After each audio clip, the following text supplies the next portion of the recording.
Hey everybody, Keith here, live in the lab, live in the Business Athlete Performance Lab. And you're hearing some snap, the power. And you're thinking, the power? Why is he playing the power today? I'll tell you why he's playing the power. I'll tell you exactly why I'm playing the power. Because I got somebody on the show today who has the power. Yeah, and anybody who's in a leadership position or an executive position or relies on extremely talented help around them, know who has the power. Trivina Barber coming up today on the show. And Trivina is a seasoned business development professional specializing in helping entrepreneurs scale their business, improve leadership, and build reliable teams through her company, Priority VA. So we're going to bring Trivina in a couple of moments. But before we do that, so we've been talking about this experience that we're launching in 2024 out of the lab, Change Your Life, Enhance Your Life experience. And I'm excited today because I met with Oliver Brown. And if anybody's been following the show a couple of weeks ago, we had Oliver Brown on. He just came back from Kilimanjaro. Yeah, I think it was his 375th time this year he did it, actually. So Oliver just climbs Kilimanjaro in his sleep, as for all of you that are paying attention. He's an adventurer, he's been to Everest. And so we've been talking about this experience we're doing next year.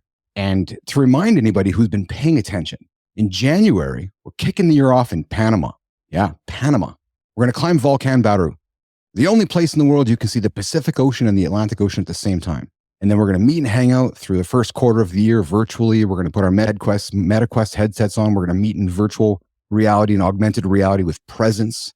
We're going to use the Peloton app to stay connected on the fitness side of things for the first quarter of the year. And then in the second quarter, we're going to make our way to the Azores. The Azores, yeah, they pop out of the Atlantic.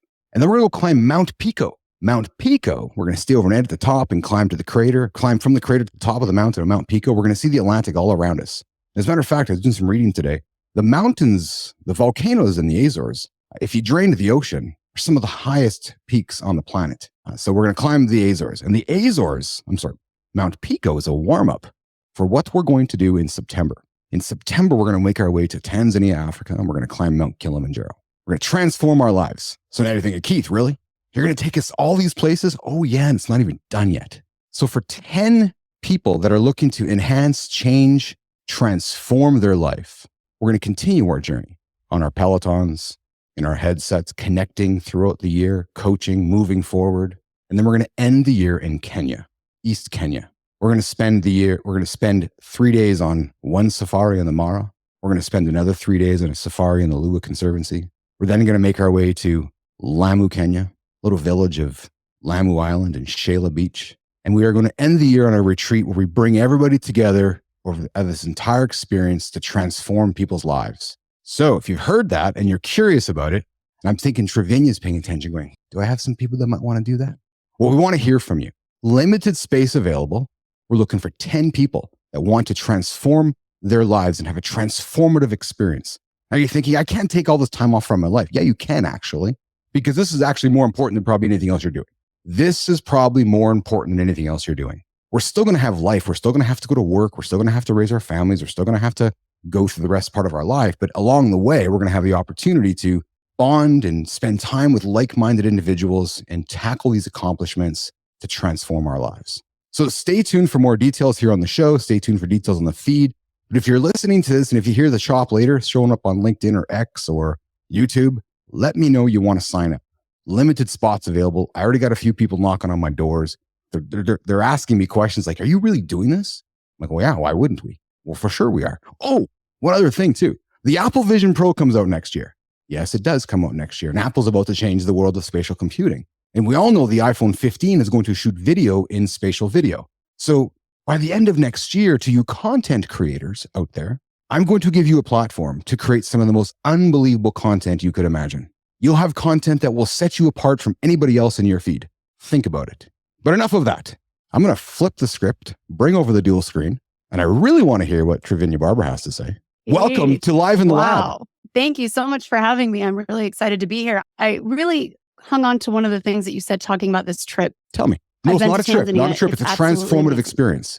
Well, when you said you might not be able to take off work or people think that they can't take off work, well, they can if they have a team they can trust, right? So for anybody who's thinking about Mount Pico and the Azores and Kilimanjaro, holy cow, go check this out and sign up. I'm going to go read about it myself. This sounds like a fun year. Okay, so I just got goosebumps because producer Roland, we could not have timed out this guest at any better time because I'm suspecting, nudge, nudge, wink, wink, and all above, that Trivina probably has some people in her network or people that she works with that she's going to say, you got to go do this because you're just too busy working all of the time. And I could take over this stuff for you at Priority VA. So go and transform your life. Priority VA will take all the other stuff over and off we go. Am I thinking the same way as you are, Trivina? I mean, there are definitely some people that come to mind when I think of someone who needs a trip like this. So yeah, absolutely. But so thanks for sharing that. I feel like I got a sneak peek into what's next for a lot of 10 amazing humans next year. So thanks for sharing that. So welcome to the lab. I try to keep things light and enjoyable and fun here. And I got a bunch of questions for you. We'll get into all of that as well. But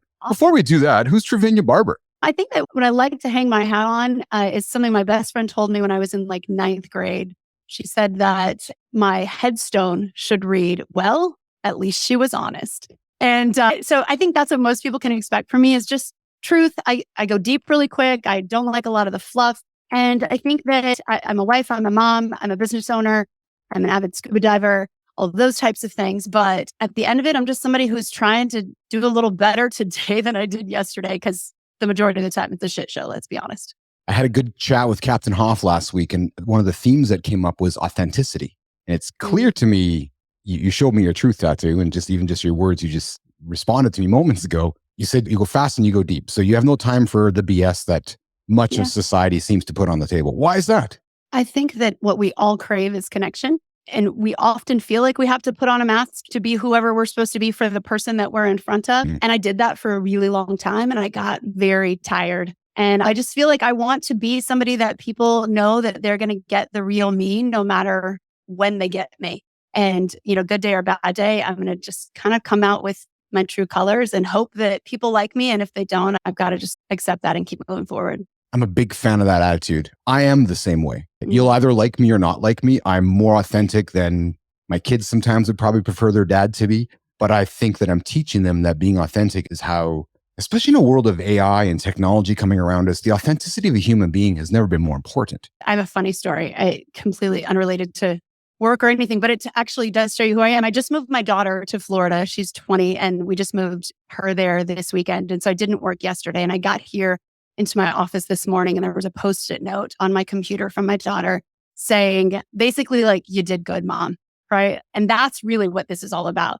And in hoping that the way that I show up, I have 4 daughters, my kids see that. And I hope that one by one, they realize like, it's not the only way to be. There's a million ways that we can show up, but this is the one that works best for me. And I hope that it will work best for them as well as they go off into their lives. Yeah. So you talk about authentic. Anybody watching right now would, if they zoomed into my eyes or seen gloss in my eyes, because you're touching me with that, because like what you're talking about is real right now, right? There's just no bullshit here, right? It's part of my language, but it's real, right? So you have 4 daughters and you're setting an example. What is the example you're setting to them? Work hard. I think that one of the things I actually had to learn was how to rest. So I think I've instilled in my kids a great work ethic. I've got some that are athletes. I've got others that are just really studious. So they work hard. And I'm really trying to instill in them now how to rest also. I'm in the middle of taking a sabbatical from our business. And that is the hardest thing that I have ever done is to not grind and say yes to every opportunity and go. So I'm instilling both work hard, rest. And I think being true to what you're called to do in the moment, even when it might disappoint a lot of people. I think that's something that's really important for me to instill in my girls and also continue to learn myself if I'm being really truthful. Of course. Yeah. Trivina, why did it take you so long to learn how to rest? I think it's a challenge that many business owners have. It took me a long time to discover my journey through life. Share with us why it's taken you so long to recognize that you need to rest and recover. I grew up relatively lower middle class and got to eat good old government cheese and powdered eggs and those types of things. And I had this memory actually just the other day. My mom was a housekeeper and she cleaned houses for incredibly wealthy people. And I must have been sick one day or something. And I went to work with her and I had this memory of like looking around this mansion, right? What it felt like a mansion to me and drawing a line in the sand and sort of making a vow to myself is that I will have that one day, right? Or I won't have the life that I had growing up at home being poor. And I think that is what compelled me to not ever take a break was this vow that I had created that I wasn't going to be like that. And that actually could end up being my detriment, right? Like having such a vow and not being willing to take a break so I could reach some immovable goalpost, right? That I'm never going to get to the end zone. That goal is never going to manifest itself, right? I remember thinking I needed $10,000 in the bank years and years ago, right? I'll be happy when I have 10,000 in cash. And 10 became 50, became 100, became 500, right? Like, and it just never was enough. And so I had to learn, like, I'm going to have to learn how to rest or I'm going to have a stroke or a heart attack and those kids will be orphans and that will suck. Resting and recovering is more important than anything else when you think about it, right? Because, and I myself as an entrepreneur would rush fast and think that you can't rest. Climbing Kilimanjaro and keeping this tattered, my wife just gives me grief constantly. She's like, will you take that thing off? It's horrible looking. And maybe I should get a tattoo like you have truth tattooed on you. But this idea, Trivina, of Pole, go slow to go faster. I just had a conversation this morning, somebody reaching out to me saying, hey, where are we with this? And in this work situation, I got burned on the situation last week because I was going too fast. So I said to him today, I said, you know what? We're going to slow it down. We're going to go faster because we got burned last week. And I know if we slow it down, we'll actually get the job done faster. But it took me a long time to create that awareness. I have a daughter who's an athlete, right? And we'll tell her her rest and her refueling and her recovery is just as important as the hard workouts that she does. And I will tell my clients, we got to slow down so we can speed up. But when they're onboarding or bringing on new team members and building out new processes and stuff, but somehow many of us entrepreneurs have a mental block when it comes to doing that for ourselves. Trivina, you mentioned one of your daughters is an athlete. You're a business person. What does a business athlete mean to you? Ooh, two things. I think that it means constantly doing everything that we can to be at our peak performance, whether that is building teams around us, building good systems around us, putting the right mentors, coaches in front of us. I think it means that. And I think it also means being so deeply committed to our own personal growth that we're willing to do work when other people won't. Right? If you think of some of the best athletes, they are the ones who they'll put in that little extra effort or they'll take care of their own mental health when it comes time to take care of their own mental health, right? Some of the best people in sports are like, I'm bowing out of this tournament, right? Because I got to pay attention to my mental health. So I think it's just knowing yourself really deeply. Yeah, I think that's what it means for me. We idolize athletes for what they do in the 60 minutes we watch them on television. Yet the reality is it's the other 23 hours of the day where they need to be the pro, the rest and the recovery so that they can perform for those 60 minutes. It's the same thing in life, isn't it? Right? You can't live 12 months going full steam. To me, a business athlete is going through, you're looking at your season, right? Knowing what your 4 quarters are and going, okay, we're ramping it up here. We're going to do this here. Because if you go full speed all year, you're probably going to not succeed, right? So it's maintaining a balance of not having the valleys too low, not having the peaks too high, and train so that you can successfully hit your goals and complete your targets professionally and personally. Love it. Yeah. Trivina, let's talk a little bit about, you said teams. You help build teams and talk about that to you and how you came into building the business Priority VA.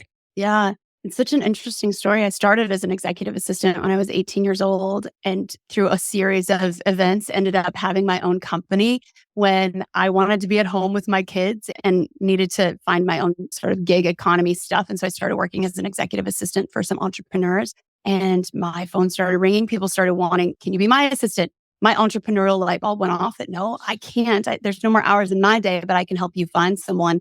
And here we are 10 years later, helping some of the most amazing entrepreneurs in the world find executive assistants and build teams that they can trust so they can go climb Kilimanjaro or go to the soccer game or take more sales calls, right? Because it doesn't have to be only for people who want to work less. It can be for those who actually want to go faster and do more. And so 10 years ago, I started Priority VA and we started fractional executive assistant, virtual assistant. And now we've morphed over the years into doing just direct hire placements of executive assistants. So no longer fractional stuff because I found as I grew my business, fractional didn't no longer work for me. And so I wanted to resonate with those leaders who it no longer worked for them either. And so now we place EAs in their businesses full time. I love this story. It draws on a relation to a guest we had in the lab last week, which was Brian Clayton, who took $20 and a lawnmower and scaled it into a multi-million-dollar grass cutting business. Really? Right? Like you're like $20 and a lawnmower. And I say that with that kind of expression because we both know the number of landscapers and lawnmower companies out there and the guys and women and people that are trying to scale their landscaping business. Now, I share that with you because I look at you and I say, Why and how did you decide to scale a VA business? And why would you be any different than any other human being that's trying to do the same thing? Why did you succeed? I think I was really successful because every day I worked like I could lose it. And that sort of fear kept me moving. I'm not saying it was the right outlook to have because it actually caused me a lot of sleepless nights. I had the same thing But I starting think my that, company. I can relate to that. yeah, I'm sorry to interrupt you, but I can relate to that feeling. And I think any yeah. entrepreneur listening to us right now is saying, yeah, I can relate to that right now too, because Mhm. you're scared of slowing down, bills are coming, or a customer might leave. Yeah.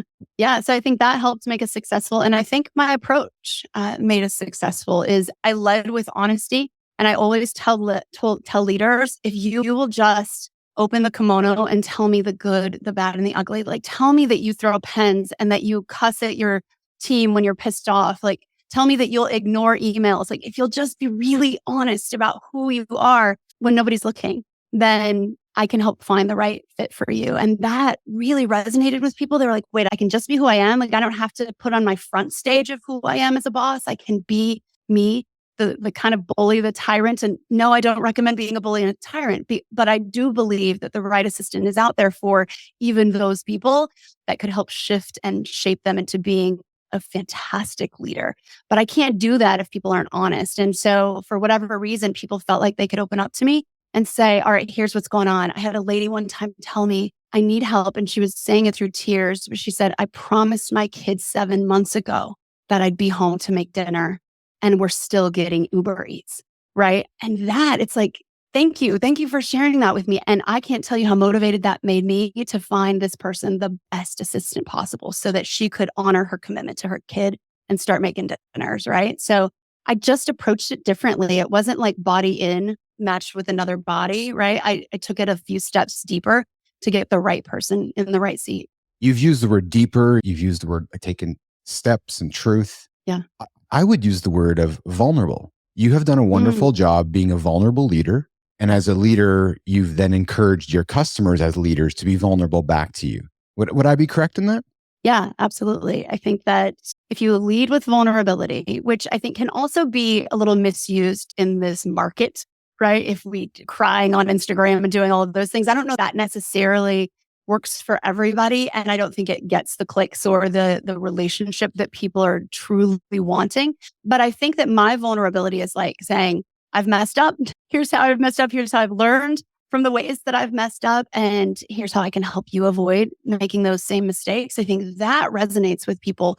When I say I've had assistants that have not worked out for me, and they're like, wait, you're the girl that hires assistants. How are you being like, if you can't get it right for you, right? And I'm like, no, this is how I can get it right for you because I have got it wrong for me before, right? So I think it's just beneficial to be as real as we can, no matter if we're selling shoes or services like I am. How do you talk about vulnerability with your daughters?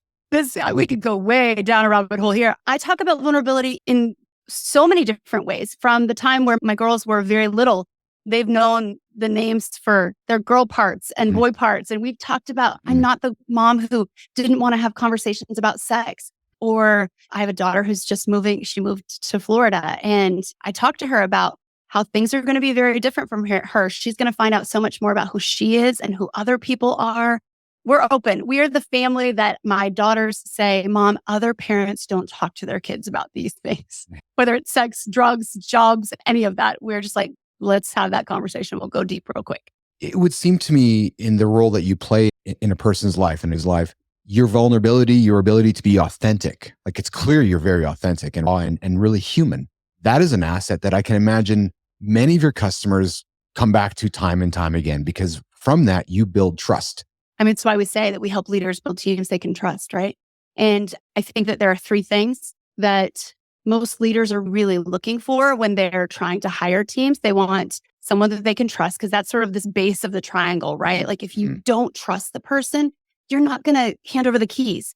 You're not going to give them access to your email. You're not going to tell them that you're having an affair on your wife, and you're just going to hold those things in and you're not going to truly let go. So we need to have a foundation of trust. Then we have to have training, right? You've got to have an EA who's willing to go the extra mile to learn the things that they need to learn to support in your business. And then we want to have traction, right? We want to have someone who's going to not just get your head above water. And I think that's what happens in a lot of times where leaders hire support is they're just like, if I could just get my head above water. And I'm like, hell no, I want you like out on land running. I don't want you just treading water. And so I think our customers come back to us because we want to help them get leverage of their time and their energy and their talent. We want to help them have speed of their decision making, speed of their action and reaction when something kind of hits the fan. And we want them to have calm. More than anything, if a leader can have calm in their life, in their own sort of nervous system, that is what trickles downhill to every other employee, every customer, every prospect, right? So that's what we're really hoping to do when we're building these teams, is to give them leverage, speed, and calm. How do you break through a leader's ego and build that trust? Because my assumption is ego is a big barrier to building relationships with the kind of role that your teams do for your customers. Yeah. I break it with honesty, right? I will ask hard questions. I will push back on things that they say when it feels a little egoic. I will sometimes ask, it's almost sometimes more psychology than it is sales, where it's just trying to ask them the right question that you'll see the twitch in their face. And then I'm like, all right, I want you to go there for me. Right. And then sometimes even the biggest, burliest entrepreneurs are tearing up, or they're saying like, I'm sick of sitting in my boxers at 2 a.m. trying to answer emails. I was once at an event with the leader of a very large company, well-known company in the United States. And I was like, hey, what are you doing, buddy? And he's like, answering emails. And I was like, no, we were at a charity event together. And I was like, no, why are you doing that? And he's like, because I don't have anybody. And I was like, no, this is like so not what you're supposed to do. And you could just see in his face, he was so drained from this feeling of the weight of the world of this probably, I don't know, $100 million company, the weight of that on his shoulders, because he didn't have support and he didn't know how to get it. And so sometimes it's just opening with a question and then shutting up so they can answer. I've always struggled in my own world with the idea of a virtual assistant. I've always struggled with, no, if Trivina wants to book time with Keith, she's going to get Keith. I couldn't, because to me, we're all the same. So I don't want to create a hierarchy of, well, you got to deal with my aide or my assistant. That bothers me as a human being. I've been quite reluctant to those situations. How do you deal with that with people? Yeah. Yeah. And I appreciate that answer, because a lot of leaders are afraid that they don't want to feel like they're better than someone else. Exactly. That they have an assistant, or they're too good to talk to you, that you've got to pitch them to your assistant. And I can tell you a story. When I worked with Amy Porterfield, I was Amy's executive assistant. She's a well-known marketing expert. And when I would step in for Amy and I would answer emails for her, I would talk to people at an event who really wanted to get to her. They didn't want me, but they felt closer to her. They felt like, Amy's too busy to answer my question, but I know Trivina will make time for me, because she's building courses and she's doing podcasts and writing books and all those things. And so it wasn't like they felt slighted because they got me. They were actually really excited because they felt like they were one step closer to her than they were to me. And I loved on them and I took care of them and I made sure that they were seen and they were heard. And that was enough for them. And so that would be my reflection for you, is that it's almost like in some ways it's duplicating you, right? And it's helping get the person what they need faster. Because my goal was always, with any leader that I served, was when I was in interviews and stuff, I would ask them, I want to be a little bit like Grand Central Station, right? I want to solve the problem as quick as possible for the human who's asking. And if it's finance, great. But if it's you, can I make it be you? Or, because I didn't want to be the EA that was like holding people back, right? I'm not a bouncer. I wanted to be the person who, if they needed you, Keith, I could get them to you the fastest, right? So look at it through that lens, and it might help think, oh my gosh, it's actually going to make sure that I'm talking to the people I need to be talking to. And if someone just needs a receipt or access to a course, or they need the sales page for your Kilimanjaro trip, that doesn't have to come from you. I can duplicate myself now using AI. I can create synthetic versions of myself using AI. I can replicate most of the tasks of a VA using AI. And I'm saying those things because we all know, anybody listening is saying, well, Keith, come on, ask her those questions. Like, ask the questions about how GPT has impacted her world and how Trivina is thinking about how AI is going to take all the jobs away of her teammates. Yeah. So what I've been quoted as saying a lot recently is AI isn't going to replace EAs. EAs that use AI are going to replace EAs that don't. So, and that's the way that I look at it. Will some jobs be eliminated? 100%. Yes. But I think that EAs who will embrace AI and who will learn how to use it even better, they then become even more thought leadership in their business with their leaders, right? They become more strategic partners instead of just the doer to book a hair appointment or to file an expense report, right? They become even more powerful and more beneficial to their leaders. Now, there are going to be some leaders who are like, "Ooh, great, one person off the payroll." Those are the kind of leaders EAs want to work for anyway, right? So they want to, I think you're going to be able to duplicate what you do, and you're going to be able to go faster and further if you have an EA who will use AI. I use AI every single day. Yeah. Perhaps what you're really selling to your clients in the future is you're selling them a human being. Because you said yourself that when you were at that charity event and people were connecting with you because they couldn't connect with Porterfield, they felt connected to her through you as a human. I think what you'll be offering in the future is exactly that emotion, that feeling of, yes, you can talk to Joe or Lisa or Sam because that human being is the direct connection to the CEO, right? Whereas the AI will be a tool along the way. I think it was Cameron Harold the other day posted something and he said the new novel thing in business is going to be when a human answers the phone, right? Because we're so used to AI and automation and press one. And when a human just picks up, that's going to be the new holy grail of wanting to work with a specific business because the machines are coming and they're here. And so we can embrace them to do the things that we don't want to do or we don't have to do anymore so that we can do the things that only we can do, which right now is absolutely human connection. And I don't think that a robot yet, it's going to get to this point, but I don't think that a robot is going to be able to read your face or hear your voice on a Zoom call and know that your mom just died and somebody that they need to rebook your entire day. Like AI is not going to pick up on that stuff yet. And so while it's still in development, I think a human is still the right answer.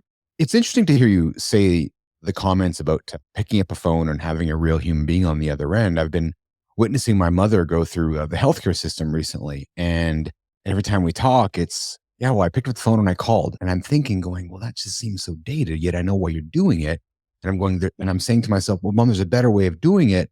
But then I stopped myself and said, no, actually, there isn't a better way of doing it because maybe this way you're doing it right now is really good, right? It's you're connecting with a human being, which is what we want you to do. I have an interesting story. My company is called Priority VA. And a handful of times I've gotten emails of people thinking that I was the Veterans Administration or I worked in Virginia or something like that. And I got a call a couple of months ago from an elderly veteran gentleman who was looking for assistance and help. And I just took it upon myself. I was like, I'm going to help get you in the right place, buddy. Like, it's not me, but I'm going to help you. And I called for, I'm not even exaggerating, for at least 7 or 8 days. There's going to be a time where it's like just that human connection is what matters to people. It's underrated and it seems like it's only going to get worse, right? Before it gets better. And as we come upon fake content and what's real, what's not real, the idea of connecting with a human being, some might consider novel, right? And how does it make you feel as a parent when you think about the world your children are going to be moving into from a work perspective, what they're training for work? What do you tell your children? Well, I tell my children that they've got to embrace AI now. One of my daughters is a senior in high school and she was telling me she was afraid. She's like, I don't want to get in trouble. And I was like, oh, I don't care if you get in trouble. Like, you need to use this stuff. Like, you need to learn it. You need to know how to use it because this will be part of your role in the future.